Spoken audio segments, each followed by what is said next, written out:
আলহামদুলিল্লাহ, মহান রব্বুল আলমিনের দরবারে লাখো কোটি শুকরিয়া যে আল্লাহ পাক রব্বুল আলমিন আমাদেরকে সুস্থ অবস্থায় বিগত জুমার নেই আজকেও সবার আগে আসার বসার তৌফিক দান করেছেন। সেজন্য আমরা সবাই শুকরিয়া আদায় করে বলি আলহামদুলিল্লাহ।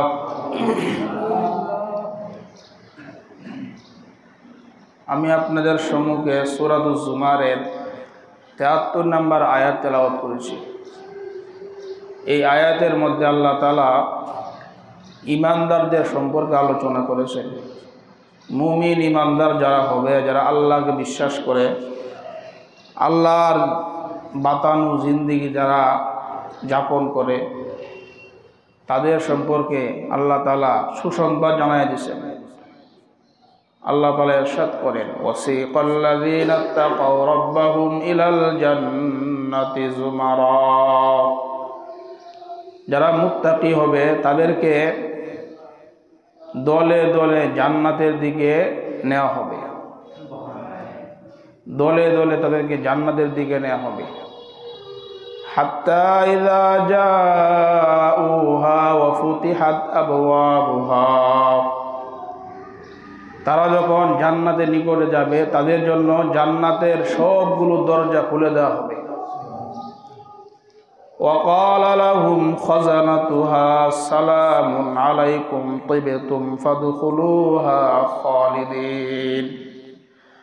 জান্নাতের দ্বার রক্ষী যারা, দরজার যারা পাহারা থাকবে, রক্ষী থাকবে, তারা তাদেরকে বলবে সালামুন আলাইকুম তিবতুম, তোমাদের উপর শান্তি, তোমাদের উপর সালাম।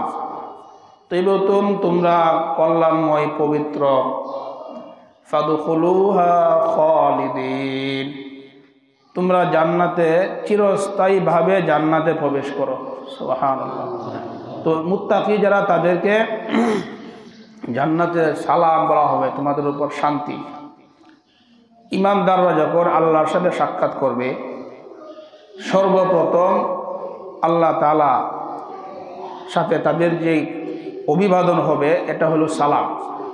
সূরা আহজাবের ৪৪ নম্বর আয়াতে আল্লাহ বলেন, তাহিয়াতুহুম ইয়াউমা ইয়ালকাউনাহু সালাম।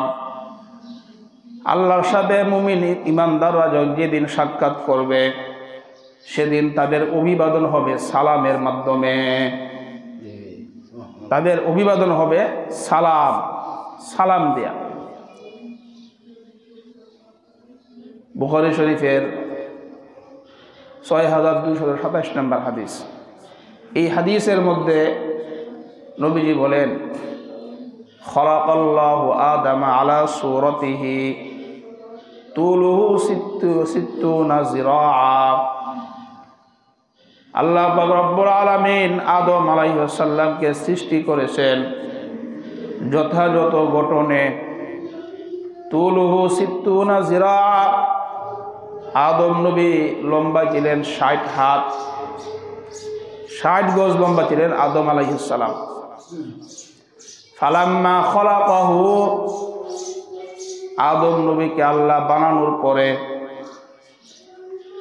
আল্লাহ বললেন, ইজহাব ফাসাল্লিম আলা উলাইকা নাফারি মিনাল মালাইকাতি জুলুসুন। আদম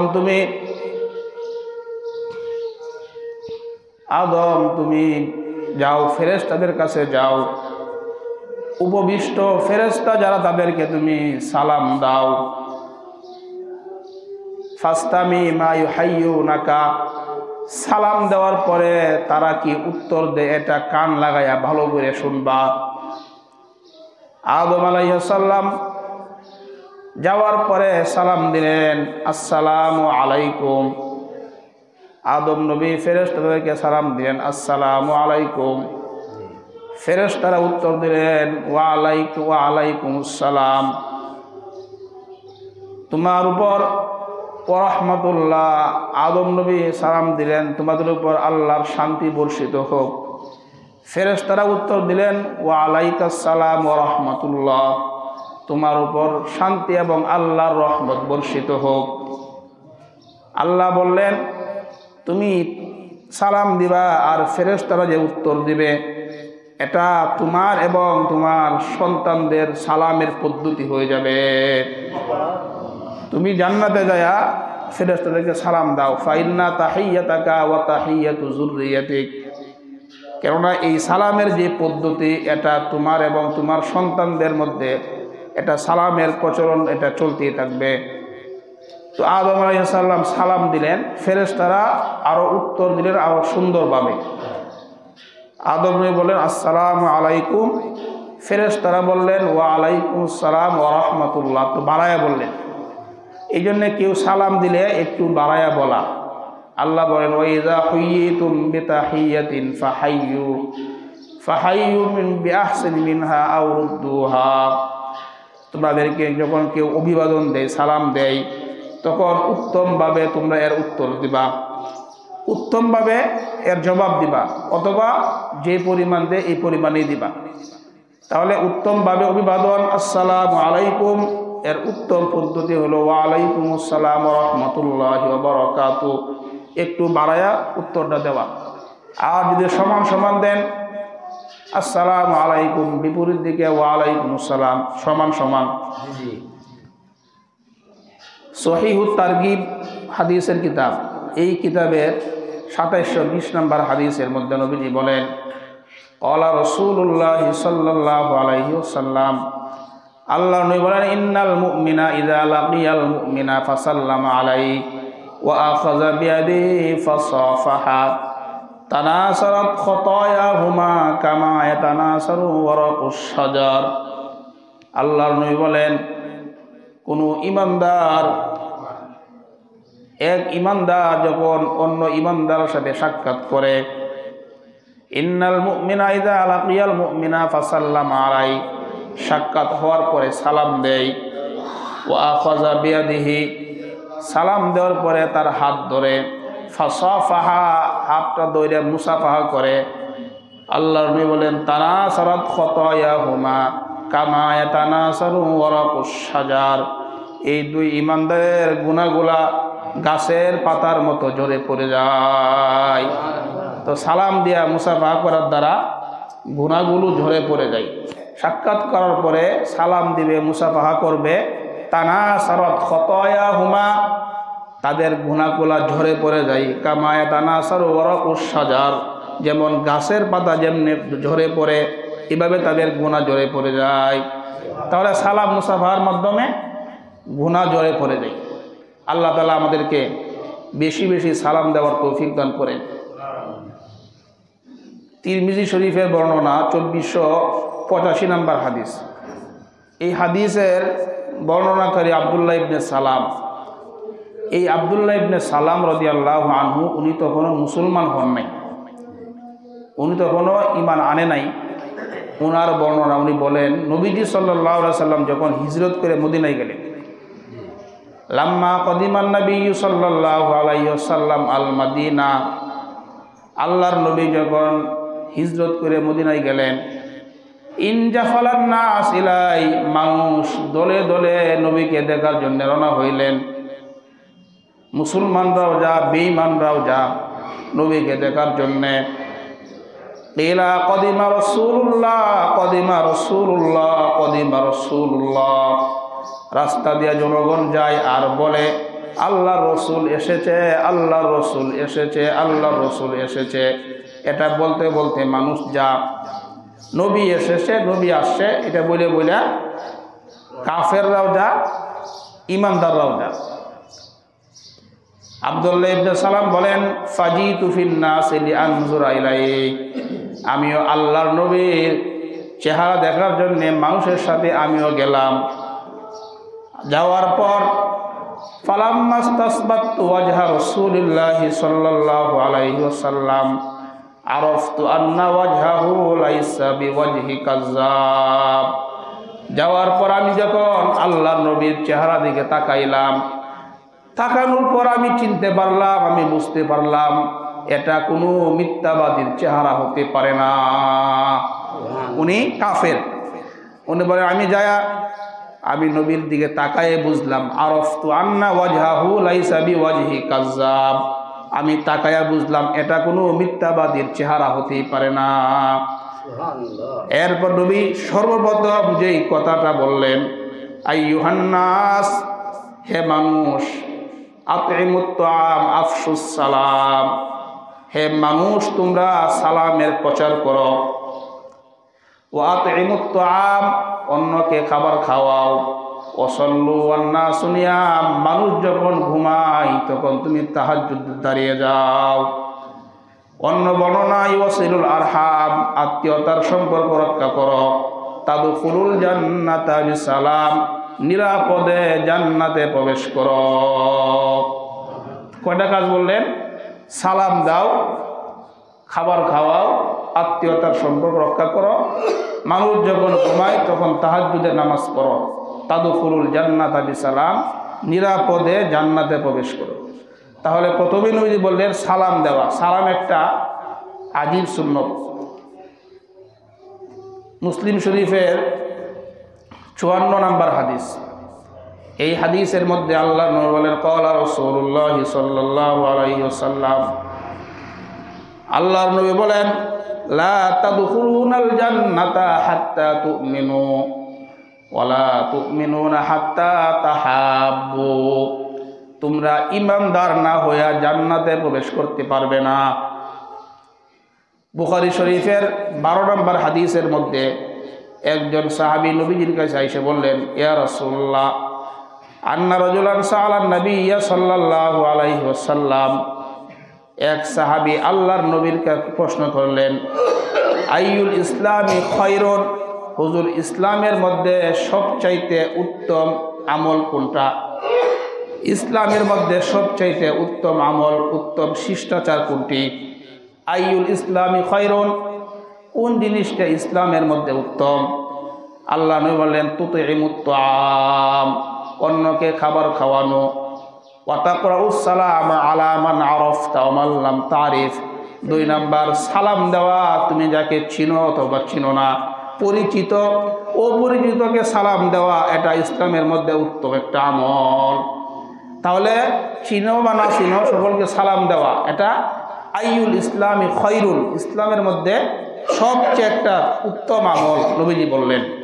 তো মুসলিমের হাদিসে নবীজি বলেন, লা তাদখুলুনাল জান্নাতা হাত্তা তুমিনু, ঈমান না এলে জান্নাতে ঢুকতে পারবা না। ঈমান দ্বারা উদ্দেশ্য হইল খাঁটি ঈমান, শিরিক মুক্ত ঈমান। শিরিক মুক্ত যে ঈমান, এই ঈমান ছাড়া জান্নাতে যাওয়া যাবে না।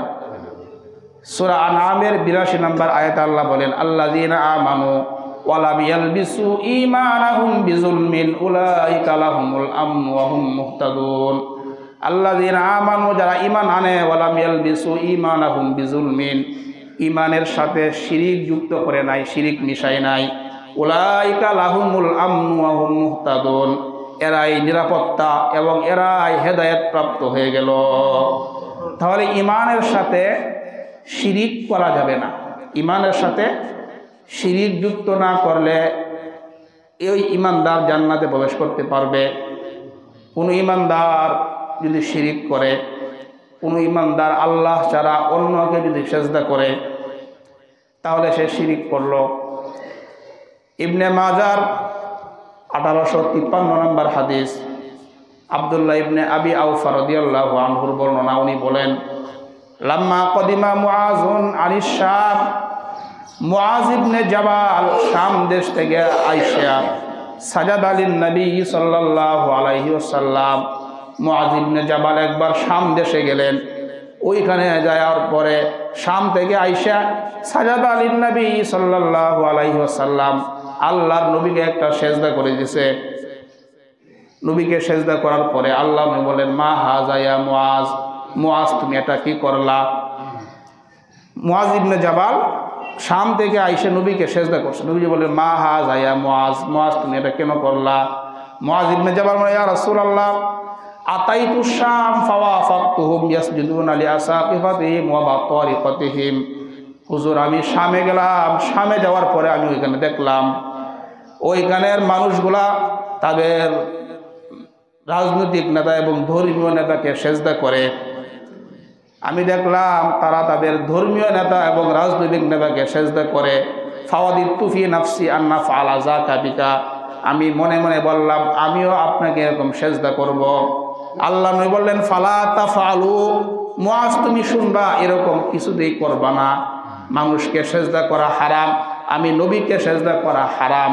এই জন্যে আল্লাহ ছাড়া কাউকে যদি আমি সেজদা করার জন্য বলতাম, লাউ কুনতু আমিরান আহাদান আইয়াসজুদা লিগাইরিল্লাহ, আল্লাহ ছাড়া যদি আমি অন্য কাউকে সেজদা করতে বলতাম, লা আমারতুল মারআতা আন তাসজুদা লিজাওজিহা, তাহলে নারীকে বলতাম তার স্বামীকে সেজদা করার জন্যে। তো নবীজি নিষেধ করলেন সাবধান, আমাকে সেজদা করবা না, হারাম। মানুষকে সেজদা করা হারাম, আমার কবরেও সেজদা করা হারাম। তো এখানে একটা কথা যে নারীদের ব্যাপারে, স্বামীর অধিকারের ব্যাপারে নবীজি বলছেন যদি আমি কাউকে সেজদা করতে বলতাম তো নারীকে বলতাম তার স্বামীকে সেজদা করার জন্য। ওয়াল্লাযী নাফসু মুহাম্মাদিন বিয়াদিহি, ওই আল্লাহর কসম যার হাতে মুহাম্মাদের প্রাণ, লা তুআদ্দিল মারআতু হাক্কা রাব্বিহা হাত্তা তুআদ্দি হাক্কা যাওজিহা, কোন নারী আল্লাহর হক আদায় করতে পারবে না যদি তার স্বামীর হক আদায় না করে। স্বামীর হক আদায় না করলে কোনো নারী রবের হক আদায় করতে পারবে না। সারাক্ষণ সুবহানাল্লাহ, নামাজ, তাহাজ্জুদ, জিকির করে, আর স্বামীরা শুধু জ্বালা। নামাজ, রোজা, জিকির সব আছে, স্বামীরা কি করে? কষ্ট দেয়, জ্বালা। আল্লাহ বলেন নবীজি বলেন লা তুআদ্দিল মারআতু হাক্কা রাব্বিহা হাত্তা তুআদ্দি হাক্কা যাওজিহা, রবের হক আদায় করতে পারবা না স্বামীর হক আদায় না করলে। এটা তো নারীদের ওয়াজ। তাহলে শিরিক করা যাবে না, আল্লাহ ছাড়া গায়রুল্লাহকে সেজদা করা হারাম। আবু দাউদ শরীফের 2140 নম্বর হাদিসের বর্ণনা, সাদ ইবনে কায়েস রাদিয়াল্লাহু তাআলা আনহুর বর্ণনা। সাদ ইবনে কায়েস বলেন, আতাইতুল হিরা, আমি হিরা নামক এলাকায় গেলাম, ফারাআইতুহুম ইয়াসজুদুনা লিমারযুবানিল লাহুম, যাওয়ার পরে আমি দেখলাম ওই হিরা এলাকার মানুষগুলা তাদের নেতাদেরকে সেজদা করে। আমি ফাকুলতু, আমি মনে মনে বললাম রাসূলুল্লাহ সাল্লাল্লাহু আলাইহি ওয়াসাল্লাম সবচাইতে বেশি সেজদা পাওয়ার উপযুক্ত। মানুষ যদি সেজদা পাওয়ার উপযুক্ত হয় তাহলে আল্লাহর রাসূল সবচেয়ে বেশি উপযুক্ত। আমি এটা মনে মনে বললাম। ফাতাইতুন নবী সাল্লাল্লাহু আলাইহি ওয়াসাল্লাম, আমি আল্লাহর নবীর কাছে আসলাম। আয়েশা বলল, ইয়া রাসূলুল্লাহ আতাইতুল হিরা, আমি হিরা নামক এলাকায় গেলাম, যাওয়ার পরে আমি দেখলাম ওইখানে মানুষগুলা তাদের ধর্মীয় নেতাকে সেজদা করে। ফাআনতা ইয়া রাসূলুল্লাহ আহাক্কু আন নাসজুদা লাক, ইয়া রাসূলুল্লাহ আপনি তো সেজদা পাওয়ার বেশি উপযুক্ত। কথা তো সত্য, মানুষ যদি সেজদা পাওয়ার উপযুক্ত হয় তাহলে আপনি তো বেশি সেজদা পাওয়ার উপযুক্ত, তাহলে আমরা আপনাকে সেজদা করি। নবীজি বললেন, লাউ মারারতা বিকবরি আকুনতা তাসজুদুলা, আমি মারা যাওয়ার পরে যদি তুমি আমার কবরের নিকট দিয়ে অতিক্রম করো তাহলে কি আমার কবরে সেজদা করবানি? সাদ ইবনে কায়েস বলেন, লা ইয়া রাসূলুল্লাহ, আমি সেজদা করব না। আল্লাহ নবী বলেন, ফালা তাফআলু, কখনোই তোমরা আমার কবরে সেজদা করবা না, আমি নবী জীবিত, আমাকেও সেজদা করবা না। এই দুই হাদিস থেকে বোঝা গেল মানুষকে সেজদা করা হারাম, কবরকে সেজদা করা হারাম। দুনিয়ার কোনো পীর, দুনিয়ার কোনো আল্লাহর ওলি, পীর, মাজারের মধ্যে সেজদা করা লক্ষ কোটি গুণ হারাম। বলেন আল্লাহ নবীর চাইতে বড় কোনো পীর, ওলি, গাউস, কুতুব আসেনি? কোনো পীরের মাজার আল্লাহর নবীর চাইতে বড়? তাহলে আপনারা কোন বুদ্ধিতে পীরকে সেজদা করেন? নবী না বলে গেছে আমাকে সেজদা করবা না, আমার কবরেও সেজদা করবা না। আল্লাহ ছাড়া কাউকে, গায়রুল্লাহকে সেজদা করা এটা হারাম, আমি নবী ঘোষণা করে গেলাম। কাজেই এখান থেকে পরিষ্কার আমরা বলতে পারি কিয়ামত পর্যন্ত আল্লাহ ছাড়া কোনো পীর, ওলি, গাউস, কুতুব, মাজার এই সবগুলোর মধ্যে সেজদা করা এটা এমন হারাম, শুকরের গোশত খাওয়া যেমন হারাম, এর চাইতে এটা জঘন্য হারাম। বলেন নাউজুবিল্লাহ। তাহলে ইমান ছাড়া জান্নাতে যাওয়া যাবে না। ইমান দ্বারা উদ্দেশ্য হলো শিরিক মুক্ত ইমান, যেই ইমানের মধ্যে কি নাই? শিরিক নাই। নবী বলেন, লা তাদখুলুনাল জান্নাতা হাত্তা তুমিনু, ইমানদার না হইয়া জান্নাতে যাইতে পারবা না। ওয়ালা তুমিনুনা হাত্তা তাহাব্বু, আবার বলেন নবীজি ইমানদার হইতে পারবা না পরস্পরে একে অপরকে মহব্বত না করলে। মহব্বতে ইমান বাড়ে, ইমানে জান্নাতে যাওয়া যায়। আল্লাহ নবী বলেন, আমি কি তোমাদেরকে বলবো না, আওয়ালা উখবিরুকুম বিশাইইন ইযা ফাআলতুমুহু তাহাব্বাতুম, আমি কি বলবো না এমন একটা জিনিস যেটা করলে তোমাদের মধ্যে পরস্পরে মহব্বত বৃদ্ধি পাবে। আল্লাহ নবী বলেন, আফশুস সালামা বাইনাকুম, পরস্পরে সালাম দিলে তোমাদের মধ্যে মহব্বত বাড়বে। তাহলে সালামের মাধ্যমে মহব্বতে ঈমান, আর ঈমানের দ্বারা জান্নাতের মেহমান হয়ে যায়। সুবহানাল্লাহ। তাহলে সালাম মহব্বতে ঈমান, ঈমানে জান্নাত। এই জন্যে সালাম আমরা বেশি বেশি দেব, আল্লাহ তৌফিক দান করেন। তিরমিজি শরীফের 2698 নম্বর হাদিস, আল্লাহর নিকটবর্তী হওয়ার জন্য যে একটা বিশেষ আমল নবী বলে গেছেন, ক্বালা রাসূলুল্লাহ সাল্লাল্লাহু আলাইহি ওয়াসাল্লাম, আল্লাহর নবী বলেন, ইন্না আউলান নাসি বিল্লাহি মান বাদাআহুম বিসসালাম, যে ব্যক্তি আগে আগে সালাম দেয় সে সবচাইতে আল্লাহর নিকটবর্তী হয়ে যায়। আগে আগে যে সালাম দেয়, ইন্না আউলান নাস, মানুষের মধ্যে সে সবচাইতে আল্লাহর নিকটবর্তী হয়ে যায়। এই জন্য আগে আগে সালাম দেওয়া, আগে আগে সালাম দেওয়া। আগে আগে সালাম অনেকেই দেয় না, অনেকে সালামের অপেক্ষা করে। এই ব্যাপারে হাদিসের মধ্যে আসছে, যারা সালামের অপেক্ষা করে আগে আগে সালাম দিতে চায় না, নবীজি বলেন বোঝা গেল তার ভিতরে সমস্যা আছে। সালাম মুখ দিয়ে বের হয় না, আমি দলের নেতা, আমাকে সালাম অন্যরা দিবে, বা আমি মুফতি সাহেব, আমি বড় হুজুর, আমি আলেম সাহেব, আমাকে সালাম দিবে আম মানুষে।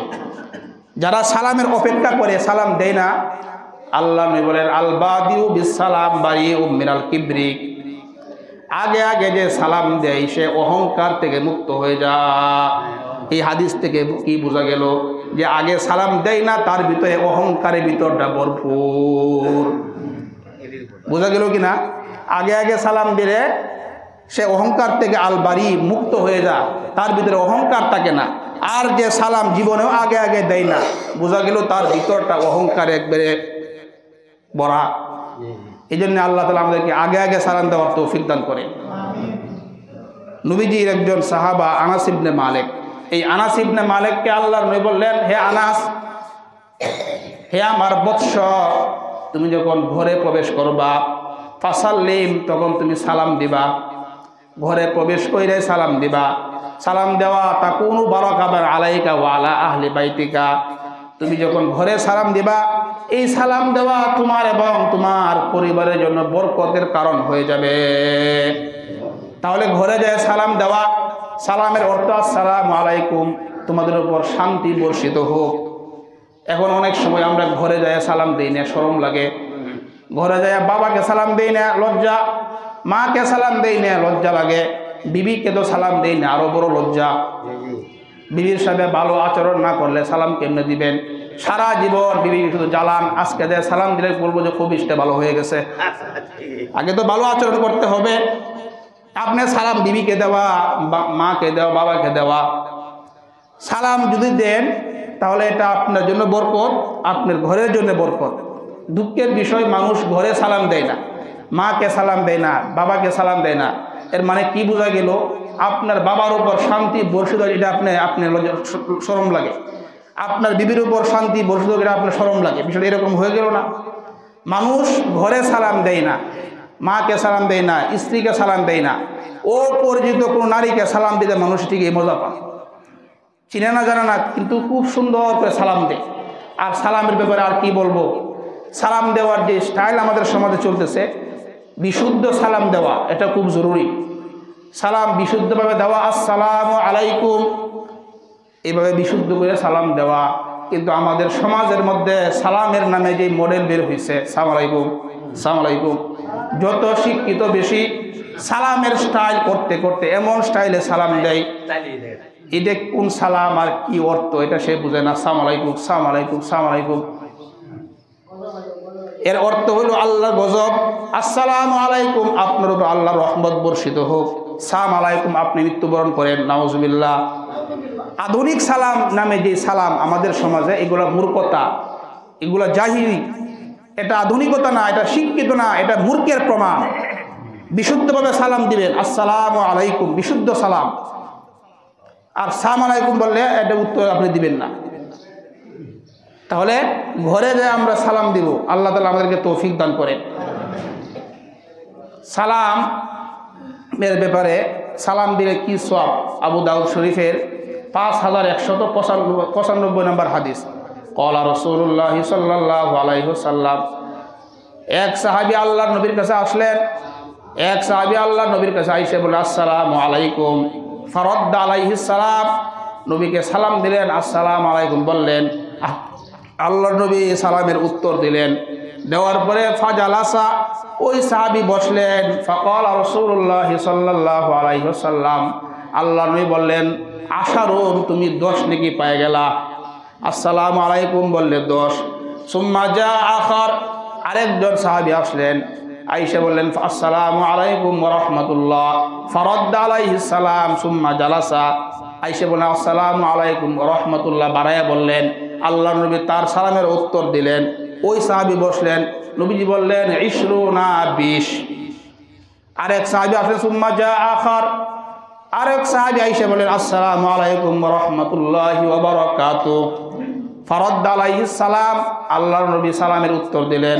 সুম্মা জালাসা, এই সাহাবীও বসলেন। আল্লাহর নবী বললেন, সালাসুনা, 30 নেকি পায় গেল। আবু দাউদ শরীফের আরেক হাদিসের মধ্যে আরেক সাহাবী আসলেন, আয়েশা বলেন, আসসালামু আলাইকুম ওয়া রাহমাতুল্লাহি ওয়া বারাকাতুহু ওয়া মাগফিরাতুহু। উনি আয়েশা মাগফিরাতু বাড়াইছেন, নবীজি বললেন 40। তাহলে আসসালামু আলাইকুম বললে 10 নেকি, আসসালামু আলাইকুম ওয়া রাহমাতুল্লাহ 20 নেকি, আসসালামু আলাইকুম ওয়া রাহমাতুল্লাহি ওয়া বারাকাতুহু 30 নেকি, আসসালামু আলাইকুম ওয়া রাহমাতুল্লাহি ওয়া বারাকাতুহু ওয়া মাগফিরাতু বললে 40 নেকি। এই 40 পর্যন্ত আমরা সালামের ফজিলত পাইলাম।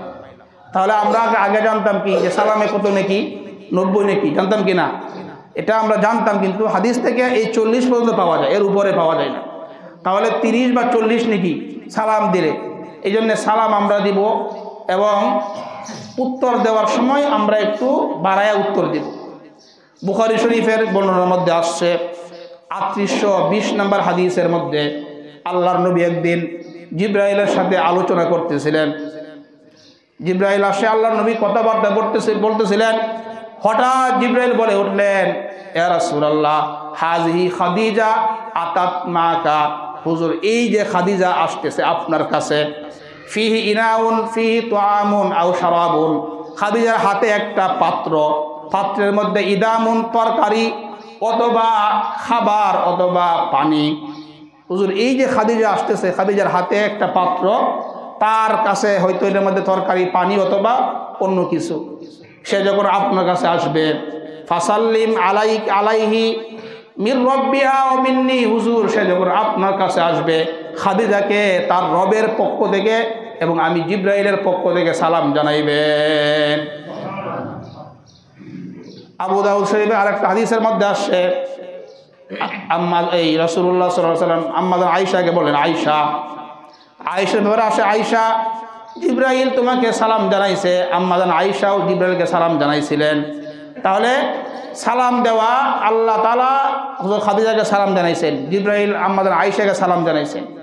মুসলমানের একটা অধিকার, মুসলমানের উপর আরেক মুসলমানের যদি বলা হক আছে, এর মধ্যে সবচেয়ে সর্বপ্রথম যে হক, এটা হলো সালাম দেওয়া। সালামের উত্তর দেওয়া। মুসলিম শরীফের 2162 নম্বর হাদিসের মধ্যে নবীজি বলেন, হাক্কুল মুসলিমি আলাল মুসলিমি সিত্তুন, একজন মুসলমান অন্য মুসলমানের উপরে 6টা হক। 1 নাম্বার, ইজা লাকিতাহু ফাসাল্লিম আলাই, যখন সাক্ষাৎ হয় তাকে সালাম দেওয়া। মুসলমান সাক্ষাৎ হয়ে গেলে সালাম দেওয়া। আবার বুখারী হাদিসের মধ্যে আসে রদ্দুস সালাম, সালামের উত্তর দেওয়া। এটা মুসলমানের হক, সালাম দেওয়া, সালামের উত্তর দেওয়া। 1 নাম্বার সালাম দেওয়া, সালামের উত্তর দেওয়া, এটা মুসলমানের হক। 2 নাম্বার, ওয়াইজা দাআহু ফাজিবহু, কোন মুসলমান যদি অন্য মুসলমানকে দাওয়াত দেয়, তার দাওয়াত কবুল করা। যদি শরঈ কোনো বিধান লঙ্ঘন না হয়, তাহলে তার দাওয়াতটা কবুল করা। মুসলমানকে দাওয়াত দিলে দাওয়াত কবুল করা। যদি শরঈ কোনো প্রতিবন্ধক না থাকে, আল্লাহর নিষিদ্ধ কোনো অনুষ্ঠান না হয়, তাহলে তার দাওয়াতটা কবুল করা, এটা মুসলমানের হক। আল্লাহ নিষিদ্ধ কোনটা? যে অনুষ্ঠান শরীয়তের মধ্যে নাই এমন অনুষ্ঠান দাওয়াত দেওয়া, এই দাওয়াত না। দাওয়াত দিলে দাওয়াত কবুল করা বলতে এটা বুঝবেন না, দাওয়াত সব দাওয়াতে কবুল করতে হবে। গান বাজনা দাওয়াত দিছে অনুষ্ঠানে কিন্তু যাওয়া যাবে, বা বেদাতি অনুষ্ঠান যাওয়া যাবে। যেইগুলো শরীরই কোনো প্রতিবন্ধক না থাকলে যদি মুসলমান দাওয়াত দেয় তার দাওয়াত কবুল করা এটা মুসলমানের হক। 3 নাম্বার, ওয়াইদাস্তান সোহাকা ফানসাহ লাহু, কোনো মুসলমান যদি কল্যাণ চাই থাকে কল্যাণ দেওয়া, উপদেশ করা। কোনো মুসলমান কল্যাণ কামনা করলে উপদেশ চাইলে তাকে সঠিক উপদেশ করা, সঠিক উপদেশ দেওয়া। সমস্ত নবীগণ তাদের উম্মতদেরকে সঠিক উপদেশ দিতেন, কল্যাণকামী ছিলেন। সূরা আরাফের 60, 61, 62 নম্বর আয়াতের মধ্যে আল্লাহ বলেন নূহ আলাইহিস সালামের কথা। নূহ নবী তার উম্মতকে দাওয়াত দেওয়ার পরে নূহ নবীর উম্মতরা বলতো, উম্মতকে দাওয়াত দেয় আল্লাহর হুকুম মানো, নবীর তরিকায় চলো, আল্লাহর হুকুম মানো, ঈমান আনো, তোমরা কামিয়াব হইবা। এই দাওয়াত দেওয়ার পরে নূহ সম্প্রদায়ের মধ্যে ক্বালাল মালাউ মিন কওমিহি, নূহ সম্প্রদায়ের যারা নেতৃস্থানীয় তারা বলল, ইন্না লানারাকা ফি দালালিম মুবিন, নিশ্চয় আমরা তোমাকে সুস্পষ্ট গুমরাহ দেখতে পাচ্ছি। নাউজুবিল্লাহ। উম্মত নবীকে বলে গুমরাহ, কি বলে? উম্মত নবীকে বলতেছে গুমরাহ, নূহ নবীকে তার কওম বলে গুমরাহ। নূহ নবী দাওয়াত দেয় আল্লাহর দিকে, আর তার নেতারা কি বলে? গুমরাহ। ক্বালা ইয়া কওমি লাইসা বি দালালা ওয়ালাকিন্নী রাসূলুম মির রাব্বিল আলামিন। নূহ নবী বলেন, হে আমার কওম, আমার মধ্যে কোনো পথভ্রষ্টতা নাই, দলালত নাই, গুমরাহি নাই। ওয়ালাকিন্নী রাসূলুম মির রাব্বিল আলামিন, আমি বিশ্ব প্রতিপালকের পক্ষ থেকে একজন রাসূল, আমি আল্লাহর রাসূল, আমি আমার মধ্যে কি নাই? পথভ্রষ্টতা নাই। তাহলে উম্মত নবীকে বলে গুমরাহ, আর উনি কি বলেন? উনি বলেন ওয়ালাকিন্নী রাসূলুম মির রাব্বিল আলামিন উবাল্লিগুকুম রিসালাতি রাব্বি ওয়া আনসাহু লাকুম, আমি তোমাদের কাছে আমার রবের বার্তা পৌঁছায় দেই এবং আমি তোমাদের কল্যাণকামী। উম্মতে বলে গুমরাহ, আর নবী কি বলে? আমি তোমাদের কল্যাণকামী। হুদ আলাইহিস সালামের সম্প্রদায়ের লোকেরাও এরকম বলছিল। নবী দাওয়াত দেয় আল্লাহর দিকে, আর নেতা যারা হয়, নেতারা অনেক সময় অহংকারী হয়। হুদ নবীর মধ্যে যারা নেতা, ক্বালাল মালাউল্লাযীনা কাফারু মিন কওমিহি ইন্না লানারাকা ফি সাফাহা ওয়া ইন্না লানাযুন্নুকা মিনাল কাযিবিন। হুদ নবীর সম্প্রদায়ের নেতা যারা তারা বলল, নিশ্চয় আমরা তোমাকে দেখতেছি ফি সাফাহা, তুমি নির্বুদ্ধিতার মধ্যে রয়েছো। নাউজুবিল্লাহ। নবীকে বলে তুমি নির্বুদ্ধিতার মধ্যে আসো। ওয়া ইন্না লানাযুন্নুকা মিনাল কাযিবিন, আমরা তোমাকে মিথ্যাভাবে ধারণা করলাম। নাউজুবিল্লাহ। তাহলে নূহ আলাইহিস সালামের সম্প্রদায় বলল তুমি পথভ্রষ্ট, আবার হুদ আলাইহিস সালামের কওম তারা বলল তুমি নির্বুদ্ধিতার মধ্যে আসো। তাহলে সমস্ত নবীরা আল্লাহ তাআলার বিধান উম্মতকে জানাই দিছে। যুগে যুগে সব নবীরাই উম্মতকে আল্লাহর বিধান জানাই দেওয়ার পরে একদল মানুষ নবীদের দাওয়াত কবুল করছে, আর একদল মানুষ কি বলছে? আর একদল মানুষ বলছে তোমরা পথভ্রষ্ট, কেউ কেউ বলছে পাগল। আমাদের নবীকে কেউ কেউ পাগলও বলছে। তো এই সিলসিলায় উলামায়ে কেরাম বর্তমান সময়ে আমাদের সবার কল্যাণকামী। যারা কোরআন সুন্নাহর আলোচনা করে, যদিও আমার ভিতরে এই রূপটা যদি থাকে তাহলে বুঝতে হবে উনি আমার কল্যাণকামী। হুজুর আমার ব্যাপারে যে কোরআন সুন্নাহ থেকে আলোচনা করতেছেন, আমি যদি ঠিক হয়ে যাই তাহলে এটা আমার জন্য কল্যাণ, যদি আলোচনা না করেন তাহলে এটা আমাদের অকল্যাণ হবে। এই জন্যে উলামায়ে কেরামকে কল্যাণকামী মনে করা, এরকম না বলা অমুক হুজুর সমস্যা, অমুক হুজুর সমস্যা, বা সমস্ত উলামায়ে কেরামকে আপনি বললেন তারা সবাই পথভ্রষ্ট হয়ে গেছে, এটা হইতেই পারে না।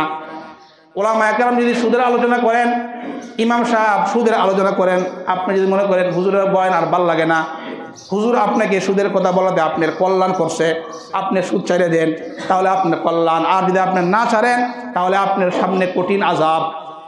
প্রত্যেকটা কোরআন সুন্নাহর কথা আমাদের জন্য কল্যাণ। বলেন, কোরআন সুন্নাহর কথা আমাদের জন্য, এটা আমাদের জন্য কল্যাণ। আমার ভিতরে যদি এই রূপটা থাকে, কথার কথা আমার ভিতরে অহংকার, আমি সুদ খাই, ঘুষ খাই, বা আমার ভিতরে নানান সমস্যা ঝামেলা, হুজুর আলোচনা করলে দেখা যায় অনেক সময় এমন ওই যে নূহ সম্প্রদায়ের মধ্যে একদল মানুষ বলছে তুমি পথভ্রষ্ট। ওয়াজের মঞ্চে দেখা যায় কিছু কিছু মানুষ নেতা কি করে, যখন হুজুর ওয়াজ করে হক কথা যখন বলে, কথার কথা মাহফিলের সভাপতি সুদ খা, বক্তা আনছে, বেজাল্লে বক্তা, এই বক্তা বয়ান শুরু করছে, সুদের বয়ান। আপনারা ভিডিও খুলে দেখবেন, অনেক সময় অনেক মাহফিলের মধ্যে হুজুরের বয়ানে বাধা দেয়, অথচ উনি তো আপনার কল্যাণকামী। যদি উনি সুদের কথা বলতেছেন তাহলে বোঝা গেল উনি আপনার কল্যাণের কথা বলতেছেন, কিন্তু উম্মতে এগুলো কি করতেছে না, গ্রহণ করতে চায় না। তাহলে বললাম 3 নাম্বার, ওয়াইদাস্তান সোহাকা ফানসাহলাহু, যদি মানুষ কল্যাণ কামনা করতে হবে, কল্যাণ বলে দেওয়া। এই জন্য আমাদের দায়িত্ব হলো উম্মতের কাছে সঠিক বিষয়টা পৌঁছায় দেওয়া। 4 নাম্বার, ওয়াইদা আতসা ফাহামিদাল্লাহ ফাসাম্মিতহু, মানুষ কেউ যখন হাঁচি দেয়, হাঁচি দেওয়ার পরে তার উত্তর দেওয়া, তার জবাব দেওয়া। হাসি দিলে হাসি দেওয়া ভালো, তবে যখন আলহামদুলিল্লাহ বললে তার জবাবে কি বলা, ইয়ারহামুকাল্লাহ বলা। হাসি দিলে 3টা কাজ। 1 নাম্বার আল্লাহ নবী বলেন, ইজা আতিসা ওয়াদা ইয়াদাহু আও সাওবাহু, আল্লাহ নবী যখন হাসি আসতেন, আল্লাহ নবী তার হাতটাকে মুখের মধ্যে রাখতেন অথবা কাপড় মুখের মধ্যে নিতেন। এটা 1 নাম্বার কাজ। 2 নাম্বার, আওয়াজ নিচু করা। আল্লাহ নবীর এই সুন্নতটা আপনি যদি পালন করেন, হাতটা আপনি মুখে দেন, এমনিতে আওয়াজ নিচু হবে। 3 নাম্বার, আলহামদুলিল্লাহ বলা। এই হলো 3টা কাজ। হাঁচি আসলে এই 3 কাজ। আর যারা আমরা শুনবো, আমাদের কাজ হলো ইয়ারহামুকাল্লাহ বলা। কি বলা? ইয়ারহামুকাল্লাহ বলা। এটা মুসলমানের হক। 5 নাম্বার মুসলমানের হক, ওয়াইজা মারিদা ফাউদহু, কোনো মুসলমান অসুস্থ হয়ে গেলে তাকে দেখতে যাওয়া। কোনো মুসলমান অসুস্থ হয়ে গেলে তাকে দেখতে যাওয়া, এটা মুসলমানের হক। এখন মুসলমানকে দেখতে যাইলে, অসুস্থকে দেখতে গেলে তো টাকা পয়সার দরকার, আপেল কমলা নিয়ে যাওয়া দরকার। 3টা হাদিস আমরা শুনবো। এই 3টা হাদিস শোনার পরে আপনি চিন্তা করবেন টাকা খরচ হইলেও যাওয়া দরকার কিনা। মুসলিম শরীফের 2562 নম্বর হাদিস। এই হাদিসের মধ্যে আল্লাহর নবী বলেন, ক্বালা রাসূলুল্লাহ সাল্লাল্লাহু আলাইহি ওয়াসাল্লাম, ইন্নাল মুসলিমা ইযা আদা আখাহুল মুসলিমা, কোনো মুসলমান যখন তার অন্য কোনো অসুস্থ ভাইকে দেখতে যায়, লাম ইয়াজাল ফি খুরফাতিল জান্নাতি হাত্তা ইয়ারজিআ, আপনি যখন এই গাছতলা দেখে বাদশাহগঞ্জে একজনকে দেখতে গেলেন, আল্লাহর নবী বলেন সে যে দেখতে গেল, তাকে সময় দিল, তাকে সান্ত্বনা দিল, এই সময়টা সে জান্নাতের ফল পাড়তেছিল। আপনি দেখতে গেলেন, লাম ইয়াজাল ফি খুরফাতিল জান্নাতি হাত্তা ইয়ারজিআ, ফিরে আসার আগ পর্যন্ত সে জান্নাতের ফল পাড়তেছিল। সুবহানাল্লাহ। তাহলে দেখতে যাওয়া দরকার কিনা? এটা 1 নাম্বার হাদিস। 2 নাম্বার হাদিস, তিরমিজি শরীফের বর্ণনা, 2008 নাম্বার হাদিস। ক্বালা রাসূলুল্লাহ সাল্লাল্লাহু আলাইহি ওয়াসাল্লাম, আল্লাহর নবী বলেন, মান আদা মুসলিমান আও যারা আখাল্লাহু ফিল্লাহ, কোন মুসলমান যখন অন্য কোনো মুসলমানকে দেখতে যায়, সাক্ষাৎ করতে যায়, যাওয়ার পরে তাকে দেখার জন্য গেল, তাকে বলা আন্তিবতা, তাকে বলা হয় আন্তিবতা। অতবা মামসাকা, তাকে বলা হয় তুমি কল্যাণময়, তুমি বরকতময়।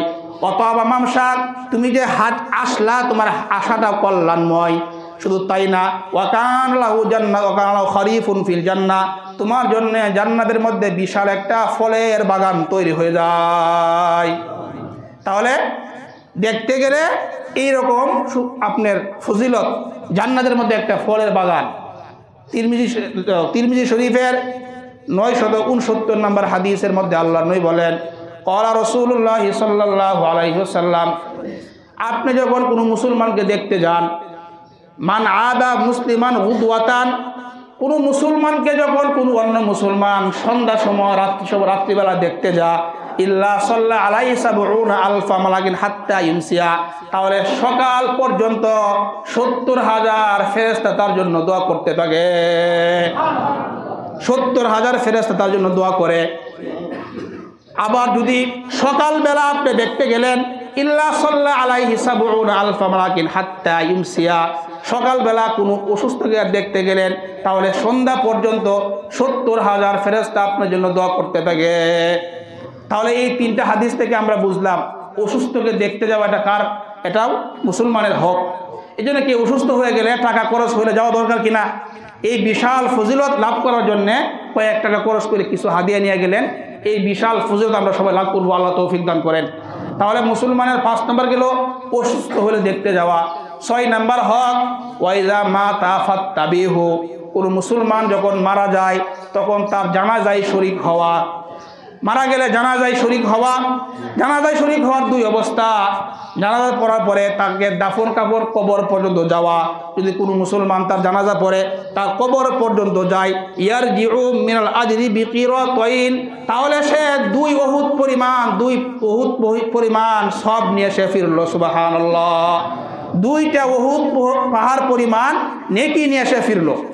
আর যদি শুধু জানাজায় শরীক হয় তাহলে একটা উহুদ পাহাড় পরিমাণ সব নিয়ে সে ফিরল। তাহলে জানাজায় শরীক হওয়া, জানাজায় মাঝে মধ্যে তার কবরে যাওয়া, মাঝে মধ্যে কবরে নামবেন, কবরে নামে দেখবেন কবরের মাটি কেমন ঠান্ডা। বর্তমান দেখবেন যদি পারেন তাহলে আপনার ভিতরে আখিরাতের জজবা সৃষ্টি হবে। দেখবেন আমারও তো একদিন এই অবস্থা হবে। এই যে কবরের মধ্যে রাইকা মাটির মধ্যে উপরে কাটুল্লা এই কাটকি দেওয়ার পরে বাঁশ দেওয়ার পরে মাটি দিয়ে রাখি দিল, চিন্তা করবেন আমার তো এই অবস্থা হইতে পারে। তাহলে আপনার ইমানি জজবা, আমলি জজবা সৃষ্টি হবে। মুসলমানের আমাদের আমলের হিসাব নেওয়া দরকার, প্রতিটি কাজের হিসাব, আমার জিন্দিগির একটা হিসাব নেওয়া দরকার।